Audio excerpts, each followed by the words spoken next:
Oke. Akun Eren.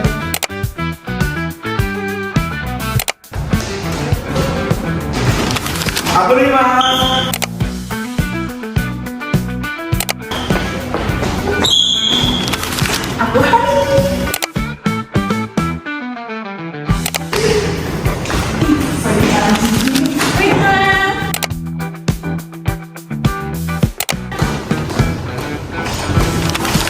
Aku Eka.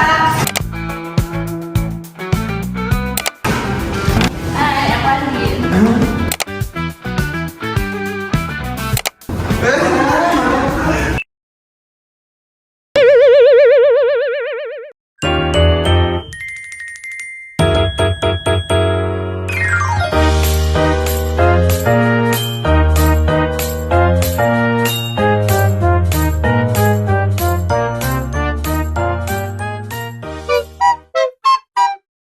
Pengambilan keputusan dalam organisasi adalah proses memilih satu alternatif terbaik dari beberapa pilihan yang ada untuk mencapai tujuan organisasi.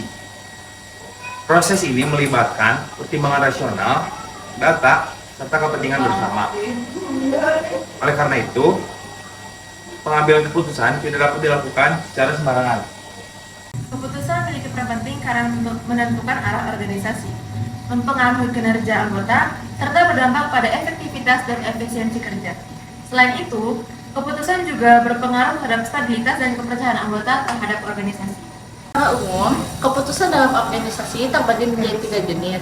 Yang pertama ada keputusan strategis, yaitu keputusan yang diambil oleh pimpinan tertinggi dan bersifat jangka panjang. Yang kedua ada keputusan taktis yang berhubungan dengan penerapan strategis. Yang ketiga ada keputusan operasional, yaitu keputusan rutin dalam kegiatan sehari-hari organisasi. Pengambilan keputusan dalam organisasi dilakukan melalui beberapa tahapan. Tahap pertama itu mengidentifikasi masalah. Tahap kedua itu mengumpulkan informasi dan data yang relevan. Tahap ketiga itu menyusun beberapa alternatif solusi. Tahap keempat itu memilih alternatif terbaik. Dan tahap terakhir itu evaluasi keputusan. Faktor pengambilan keputusan yang dibagi beberapa faktor, seperti yang pertama ada faktor gaya kepemimpinan, ada budaya organisasi, waktu, serta partisipasi anggota organisasi. Nah, dampak dari anggota ini bisa menjadi pengambilan keputusan yang lebih bagus dan hasil yang lebih efektif. Sebagai contoh organisasi, mahasiswa harus memutuskan apakah kegiatan dilakukan secara daring atau luring. Keputusan ini mempertimbangkan kondisi anggota, anggaran, aktivitas, kegiatan, serta tujuan organisasi.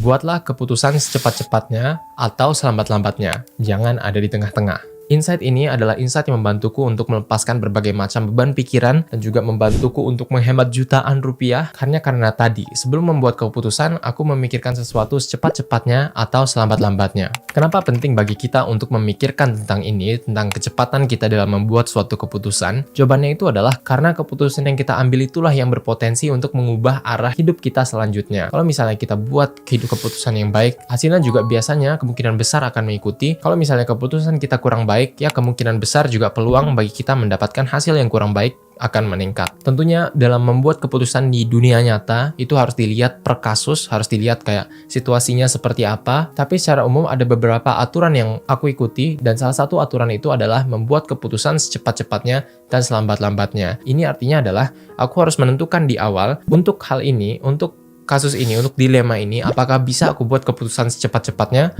Kalau misalnya enggak, itu berarti aku harus buat keputusan tersebut selambat-lambatnya. Jangan sampai ada yang di tengah-tengah. Contohnya, katakan aku siang ini mau makan di mana? Mau makan sushi atau mau makan nasi padang? Ini adalah keputusan yang mungkin konsekuensinya sangat kecil. Dan karena itu, aku harus tentukan keputusanku secepat-cepatnya. Jangan dibawa berlarut-larut. Karena dengan berlarut-larut, itu berarti aku akan memakan kapasitas mental yang seharusnya mungkin bisa digunakan untuk hal yang berguna. Mungkin tadinya kapasitas mental tadi bisa dipakai untuk lanjutin kerjaan, nulis sesuatu, untuk kerjain tugas kuliah dan sebagainya. semacamnya. Tapi karena aku terlalu mikirin hari ini makan sushi atau makan nasi padang, jadinya aku nggak maksimal di sana. Atau misalnya katakan mau beli sepatunya mau warna merah atau mau warna biru. Ini memang akan keluar lebih banyak uang di sini, tapi kayak nggak worth it aja kalau misalnya berhari-hari itu kita habiskan untuk memutuskan mau warna merah, mau warna biru. Akhirnya kita di kelas daripada katakan ngelihat dosennya lagi berkuliah atau ngajarin tentang apa, kita malah ngebuka internet dan memikirkan kita mau beli warna yang mana, kita lihat-lihat website review dan semacamnya.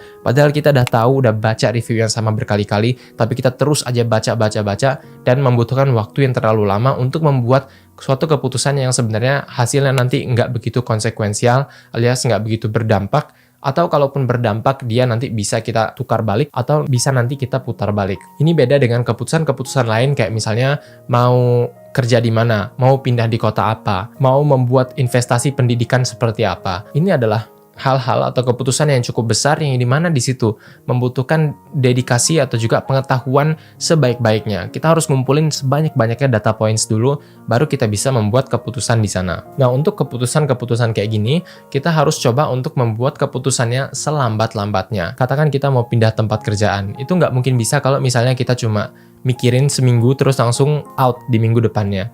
Itu kalau bisa kita pikir selambat-lambatnya. Ini artinya kita coba untuk mengumpulkan data point sebanyak-banyaknya dulu.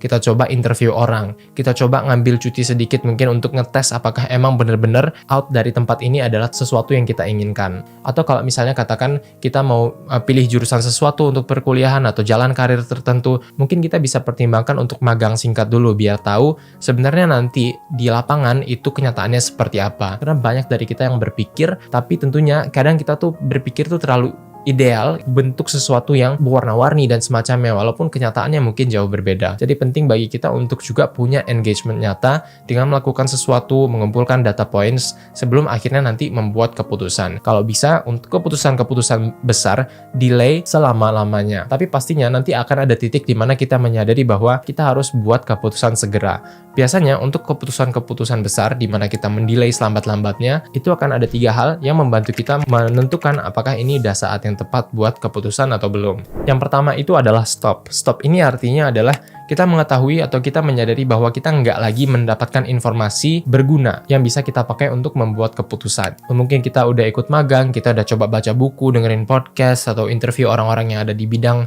pekerjaan yang mau kita pilih. Tapi setelah kita melakukan itu untuk berkali-kali, kita menyadari bahwa hal-hal yang kita dengar itu udah berulang, udah kayak redundant, udah hal-hal yang sama aja yang keluar. Maka mungkin ini adalah tandanya bagi kita untuk membuat keputusan. Berikutnya yang kedua itu flop. Flop ini artinya adalah kita udah mulai melihat tanda-tanda kegagalan atau tanda-tanda bahwa kalau misalnya kita menunda membuat keputusan lagi, kegagalan akan segera datang. Ini misalnya katakan kita punya bisnis restoran tahu. Kita lagi memutuskan kita pengen buka cabang kedua atau enggak. Membuka cabang kedua itu adalah sesuatu yang besar, butuh investasi yang besar, sehingga ini masuk kategori di mana kita harus membuat keputusan selambat-lambatnya. Jadi kita udah coba survei lapangan, ini dan itu. Tapi setelah kita melakukan hal tersebut dengan cukup lama, kita mulai menyadari bahwa mungkin kalau misalnya aku menunda ini lagi, menunda membuat keputusan untuk membuka cabang ini, pada akhirnya nanti hype, antusiasme masyarakat untuk beli tahunya berkurang. Mungkin aku nggak bisa lagi jadi punya sesuatu atau memanfaatkan kayak antusiasme orang-orang untuk membuka atau membeli tahu tadi, yang katakan awalnya itu cukup viral. Nah, kalau misalnya kita melihat tanda-tanda ini, kita melihat ada tanda-tanda bahwa kalau kita delay, ini bakal ada kegagalan. Bisa jadi dalam membuka restoran, dalam suatu hubungan atau apapun itu. Mungkin kalau misalnya kita melihat ada banyak kerugian yang akan didapatkan dari mendelay, itu adalah saatnya bagi kita untuk membuat keputusan. Atau yang ketiga, ya kita cukup tahu aja. Kita ada perasaan atau ada insting bahwa ya ini adalah saatnya bagi kita untuk membuat keputusan. Dan ternyata ya insting manusia itu nggak seburuk yang kita katakan. Justru insting manusia itu jauh lebih bagus daripada apa yang kita pikirkan selama ini. Nah, dengan 3 tanda-tanda ini, untuk keputusan yang selambat-lambatnya harus kita pikirkan, itu harusnya cukup untuk memberikan informasi apakah kita mau ketok palu sekarang juga atau enggak. Ada satu latihan yang menurutku sangat-sangat membantu, yaitu adalah latihan 2x24 jam. Ini artinya adalah dalam memutuskan sesuatu yang sederhana, yang dia inconsequential, alias kayak nggak terlalu berdampak atau dampaknya minim, Atau kalau misalnya kita membuat keputusan, itu bisa kita putar balik. Misalnya sepatunya salah pilih warna, bisa kita jual. Untuk keputusan-keputusan kayak gini, coba latih diri sendiri untuk buat keputusan dalam 2 kali 24 jam. Misalnya, kita lagi bingung mau beli merek cuci muka yang mana. Daripada semingguan baca-baca review, ngabisin waktu di kelas untuk fokus untuk supaya bisa buka blog dan semacamnya, mending coba putuskan dalam 2 kali 24 jam. Oke, kali ini aku bakal coba pilih merek cuci muka yang ini. Dalam latihan ini, pastinya kita akan membuat kesalahan. Pastinya akan ada keputusan yang kita buat dan itu nggak sesuai dengan harapan atau prediksi kita pada awalnya. Dan sangat-sangat tidak apa-apa bagi kita untuk salah di sini. Sangat tidak apa-apa bagi kita untuk menelan kerugian dulu. Yang terpenting adalah, ini juga namanya latihan. Dia didesain untuk kita lakukan terus-menerus, sehingga di situasi yang berulang berikutnya, kita jadi lebih pandai, kita jadi lebih tahu apa yang harus kita lakukan. Aku juga kayak gini, aku dengan latihan 2 kali 24 jam ini, banyak banget kapasitas mentalku yang terselamatkan yang bisa kugunakan untuk fokus melakukan hal-hal yang berguna. Kayak misalnya aku mau beli sweater ini atau itu. Aku nggak lagi sekarang tuh mikirin terlalu lama atau aku bawa ke sehari-hari, aku pikirin kemana-mana. Aku pikirkan dalam 2 kali 24 jam, aku tentukan ini mau kubeli atau enggak. Nggak usah lagi dibawa-bawa, jangan berat-beratin kapasitas mental. Kadang-kadang aku beli, dan itu ternyata adalah keputusan yang impulsif. Kali ini katakan aku mau beli hoodie. Aku jadi tahu dari pengalaman kemarin bahwa ternyata ada kemungkinan bahwa aku beli hoodie ini karena rasa impulsif. Mungkin lihat seseorang make di internet atau di Instagram, terus aku langsung mau beli. Bukan karena kebutuhan atau keinginan yang benar-benar aku inginkan. Pengulangan kedua ini karena aku udah latihan sebelumnya dan mengizinkan diriku untuk salah, dan review dan feedback dan berefleksi, aku jadi tahu apa yang harus kulakukan berikutnya. Yang paling terasa dari melakukan latihan ini adalah yang pertama, kapasitas mentalku jadi banyak yang lebih terbebaskan yang bisa aku pakai buat fokus di hal-hal yang benar-benar berarti buatku. Kemudian yang kedua juga banyak sekali uang dan waktu yang aku selamatkan, karena sekarang kalau misalnya buat keputusan mau makan di mana itu satset aja, atau mau beli sayur seperti apa, atau misalnya minggu ini aku mau makan ayam atau tahu, itu nggak kupusingin. Coba dibikin keputusannya secepat-cepatnya, atau kalau misalnya dia keputusan yang besar, selambat-lambatnya. Lagi-lagi ini adalah insights yang kubagikan secara gratis melalui email newsletterku. Jadi email newsletter ini semacam majalah yang kukirimkan setiap minggu setidaknya 1 kali. Sekarang udah ada lebih dari 10.000 pembaca, dan aku sangat-sangat senang kalau misalnya lebih banyak lagi yang mau baca. Teman-teman bisa coba daftar di bawah untuk mendapatkan insights terbaikku, pembelajaran terbaikku, rekomendasi buku, dan semacamnya. Terima kasih sudah menonton video ini, dan sampai jumpa pada video berikutnya.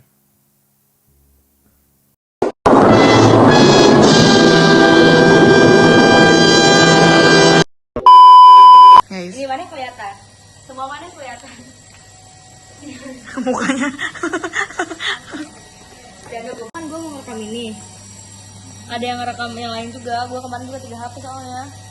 Gue BTS 1 video khusus buat ngerekam. Secara umum, keputusan dalam organisasi terbagi dua. Masa nggak direpas? Cobain ke gue aja. Colok. Oh. Gue belum. Pada gue aja gitu loh. Gue ngomong ke gue, kan ngomong. Keputusan memiliki peran penting karena membentuk dalam organisasi, mempengaruhi kinerja anggota serta berdampak pada efektivitas. Yang kelima adalah faktor pengambilan keputusan yang dibagi beberapa faktor seperti yang pertama. Sebagai contoh organisasi, mahasiswa harus memutuskan apakah suatu kegiatan dilakukan secara daring atau luring. Keputusan ini mempertimbangkan kondisi anggota, anggaran, efektivitas kegiatan, serta tujuan organisasi. Dah cepat. Cepat. Ulang.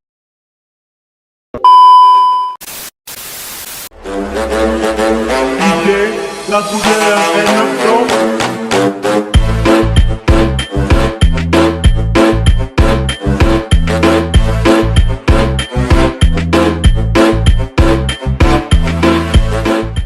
Man, I was halfway there, 100 meters.